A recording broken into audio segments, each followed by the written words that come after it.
Hi guys, this is Lisha from Scarlet Moon Creations, and I'm back with my mid-December reading wrap-up video.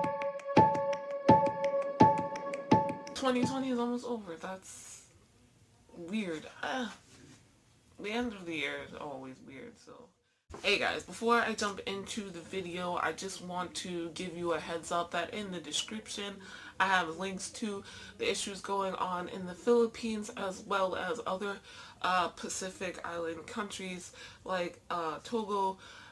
They are dealing or have been dealing with tsunamis and hurricanes and do need support and help, donations in both money and goods. So if you would like to help, please check out those links below, as well as the ongoing issue and SARS in Nigeria. They are killing those people. Do what you can to learn more about the situation and to support those there on the ground so they can stay safe and alive. And you can find those links down in the description below, so do check them out. The first book that I read in the month of December was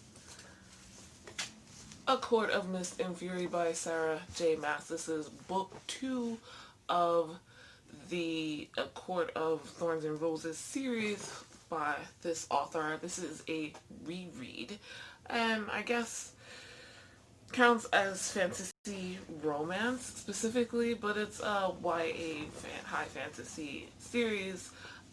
We're following the character Feyre. No spoilers for this, though everyone I think knows what happens in this series by this point because it's very popular by a very popular author here on BookTube. But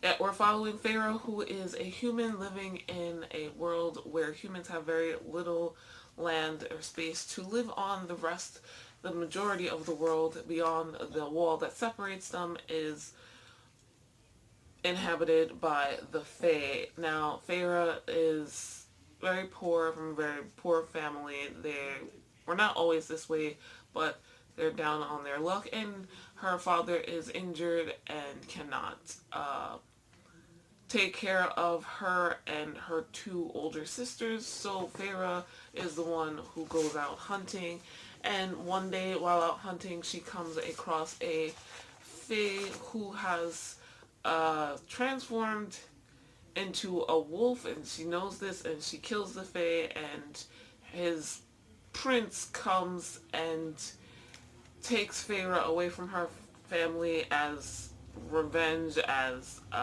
justice, because humans are not allowed to kill Fae, and takes her into the spring fairy court where a whole new world opened up to Feyre's eyes. Things start off pretty good. Well, relatively good. Feyre's not killed, so that's a plus because she could have been.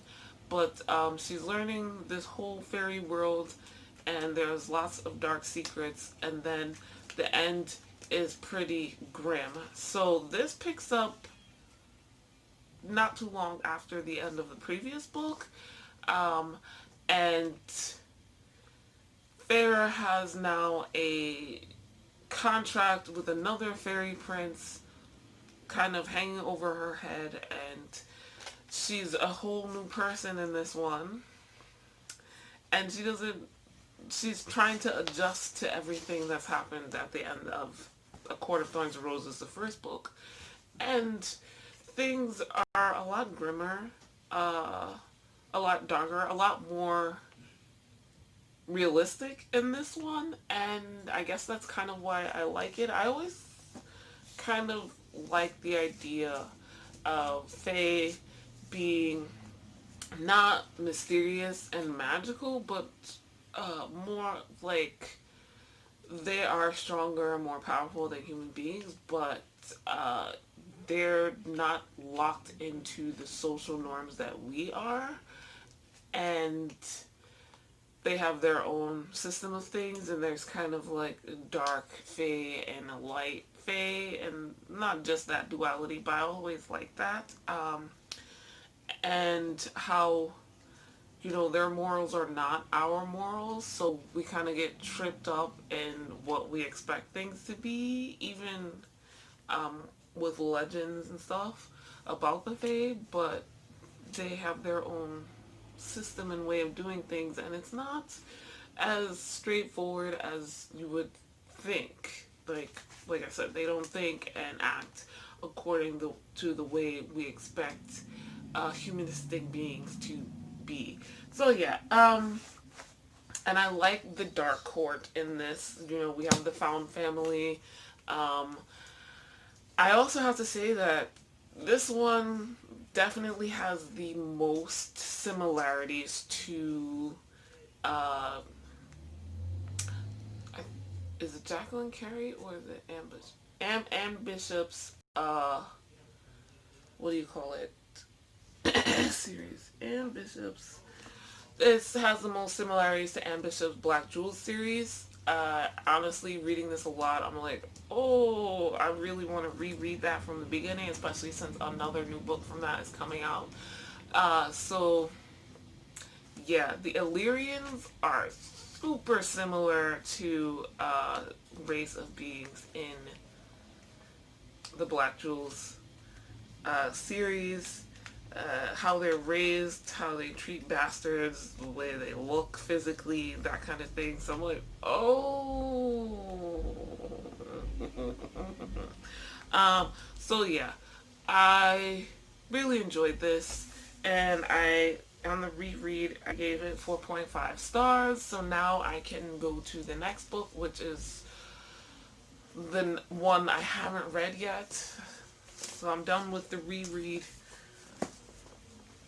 Next, I DNF'd Macbeth by William Shakespeare. I was trying to read this in October because, you know, the spooky, witchy vibes of it. This is my Barnes & Noble's The Complete Works of William Shakespeare volume. So Macbeth is in here somewhere. And man, it's been a while since I read Shakespeare, and I started it, and I was just like, oh shit, this is not like anything I've been reading. I thought because I've been reading classics, particularly Victorian classics, I would not have as much of a problem or issue getting into Shakespearean style of writing, even though it's a play. Then no. And then once half of November passed, I kept trying and trying, and I honestly should have included this DNF in my November wrap-up somewhere, but I forgot. So here it is. I tried, I didn't finish. I own this, so eventually I'll try it again. I think I've read this play once in school, and obviously I've seen movies and adaptations, so I know the story. So it's a reread that I DNF'd. No big deal, honestly. Next up, I read an ebook, Blameless by Gail Carriger. This is book 3 in the Parasol Protectorate series. We are following a woman who is, well, I should say this is kind of an urban fantasy / paranormal romance series. More on the urban fantasy side, but it's like historical urban fantasy. So we're set in Victorian London, and it's an alternate reality where vampires and werewolves and demons and the soulless, which is what our main character is, they all exist. Everyone knows about them. They are integrated into society, and we're continuing off from the previous book, which I read earlier this year. And I really enjoyed. The ending was a bit of a cliffhanger, and I was kind of surprised and upset by what happened. So I was like, I really need to get to this year. Things did not go the way I expected, but it is what it is. So we're following a soulless. Uh, her name is. Damn, I forget. Hold on. Oh, yeah. Okay, so we're following Alexia Tarabati, who is soulless, and she was born this way. She got it from her father. Her mother is a regular human being, who has since remarried a regular Englishman, and they're not 100% English. They're not 100% regular people. They are gentry, I guess it's called, or they're like lords and ladies or whatever. Um, and Alexia is a spinster because, in addition to being soulless, though the only one, she is very intelligent and not interested in what the average young titled young lady is interested in. So she doesn't like going to balls and stuff and just dressing up and looking for a man to marry. And like I said, she's very intelligent. She's into the sciences and reading about the sciences and stuff like that. And she's a little bit of a crime fighter or attractor. But anyway, we follow her on her adventures.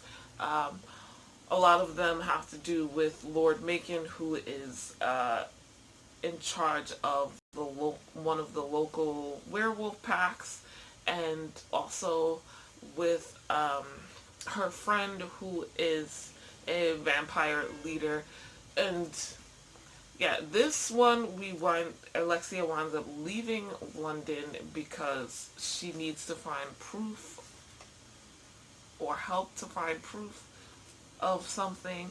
She's been accused of something. Now Queen Victoria no longer trusts her, and people are out to kill her, and she doesn't have the usual support system that she's used to. So she winds up going through France to Italy, and it was very interesting.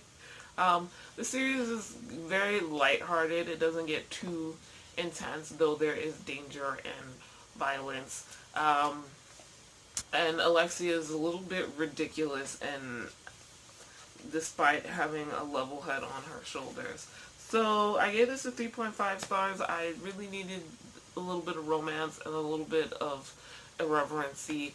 I read this ebook that I got out from the library, and yeah, enjoyed it. I cannot wait to continue the series. 2 more books. Next, I read another more romance heavy ebook. This is Hard Hitter Book 2 in the Brooklyn Bruisers series. We're following various players on a Brooklyn hockey team. So this is a sports romance, hockey, and wow. I gotta tell you guys, it's really hard to film in the winter. Really hard to film in the winter. Please excuse the sound of my radiator. That's that hissing you hear in the background. Not much I could do about it, timing wise, right now. So, yeah.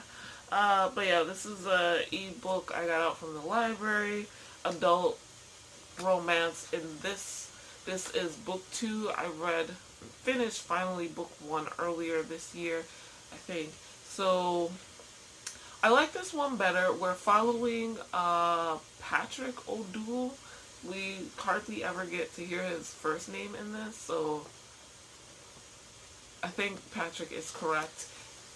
Who is the captain of the hockey team, and he's an older guy. He's 32 years old, and the love interest is the team's yoga instructor and massage therapist. And she is 29, I think she turns 30 though in the book. Anyway, they're older than the previous, who were like just out of college age, so like 23, 22, 23, maybe 24. And I did enjoy this more than that one. I don't know. This was not enemies to lovers. I'm still getting used to these trope terms, which I'm not used to thinking about really.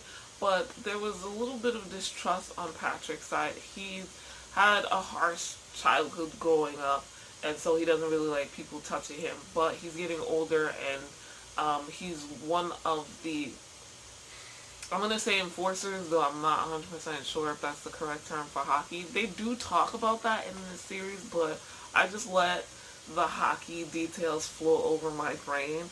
Like, I know what's happening, but, like, the proper terminology is, I just let it go.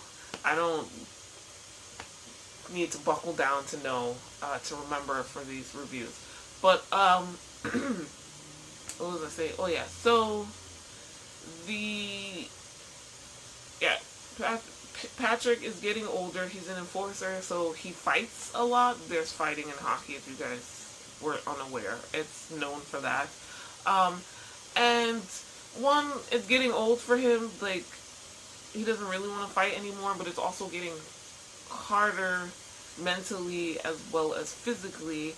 And he's the trainers and whatnot for the team, including the team's owner, really wants him to see this massage therapist regularly so she can help him out to avoid injuries in the future. They would also like him to teach a younger, newer team member how to fight, so that he, again, can avoid injuries in the future. So there's that. And then the massage therapist, honestly, I don't remember her name. I'll put it on the screen. But she is pretty cool. But she's also dealing with her own issues. Her ex-boyfriend, she's trying to get him and his stuff out of her house. And he keeps not coming to get his stuff. And then he breaks in. And then there's all this shady shit. And it all, like, blows up in both her and Patrick's faces. But yeah, I like the team members and the kind of administrative team as well. So there's a lot that goes into professional sports. So, like, the team owner is a businessman, and he's got his assistants. One for the team administratively, and one who works in Manhattan for him. Then there's, like from the previous books, the team who promote them, you know. And then there's obviously the hockey team players, the people who actually play hockey, but they have their coach, the trainers, people who help them with weightlifting and whatnot, and then stuff like the massage therapists, people who do the travel stuff. So, like, meeting all these people, it's very interesting watching how, like, all of this works, and then seeing, you know, stuff like how the team wants to do in certain games, how they analyze who they're going to play against and what their strategies are. Like, that stuff is always interesting to me, so I don't mind. But yeah, I gave this a 3.5 stars. It was enjoyable, and it was a quick read, and I definitely felt that this was more realistic and more enjoyable because they were older, I guess, the two main characters. So, I mean, they're not old, but maybe it's just, I'm 36, and I'm trying to figure out if I have, like, this ageism issue with romance now, because most of the romance are people in their 20s.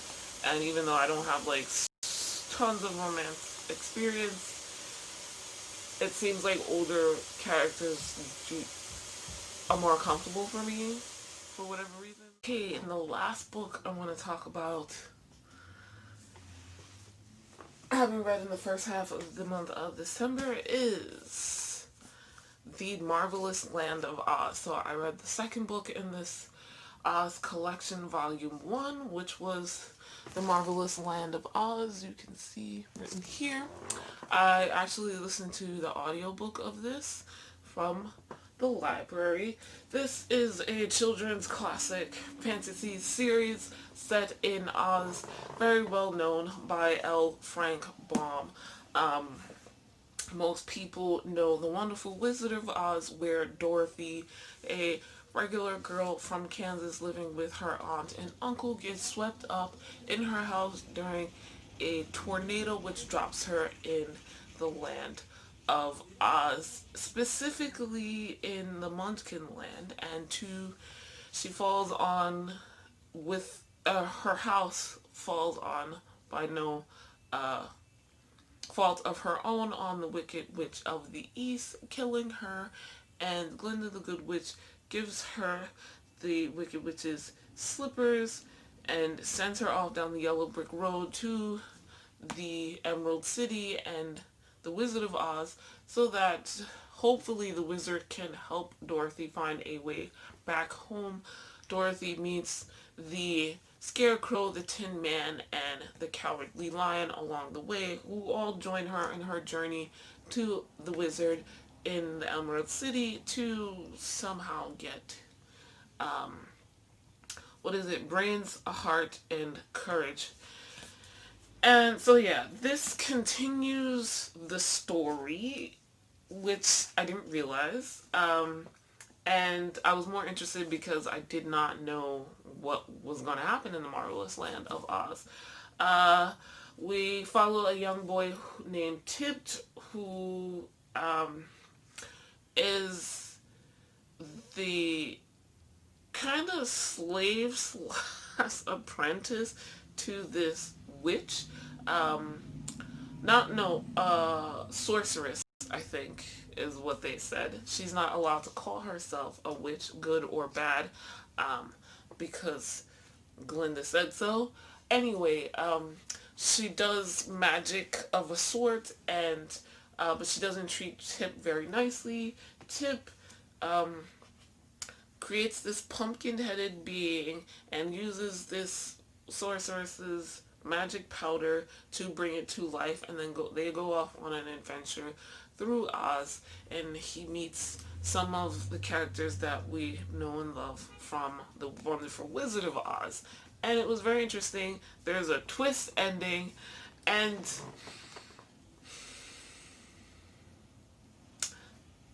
I don't know what to say. But yeah, Tip's life changes forever. I am very intrigued to get to the next story, Ozma of Oz, but I enjoyed this more than The Marvelous Land of Oz, than The Wonderful Wizard of Oz, because I think that I didn't know what the story was. Like I said, I listened to the audiobook and they're really quick. I hope to read the last in this collection in the second half of December. But yeah, this is, I gave it 2.5 stars because why not? Oh no, I gave it 3 stars, sorry. I gave it 3 stars. So yeah, those are the books that I read in the first half of December. So let me know how your reading is going in this last month. I have so many things I want to finish in these last 2 weeks of the year. I don't know if that's going to happen because I have at least two tomes that I want to read. But yeah, so but the first half went decently well. How is your reading going? Let me know down in the comments if you read any of these books and what did you think of them. I hope you guys are staying safe and well, and I hope you have a healthy and happy holiday season. Like this video if you liked it. Subscribe if you are new. Those Subscribe if you are new. Those end of the year videos are coming up very soon. I promise you this. I've already started filming, so look out for my favorites, least favorites, surprising and disappointing reads, and reading stats of 2020 videos. Thanks so much for watching. I'll see you in the next one. Bye.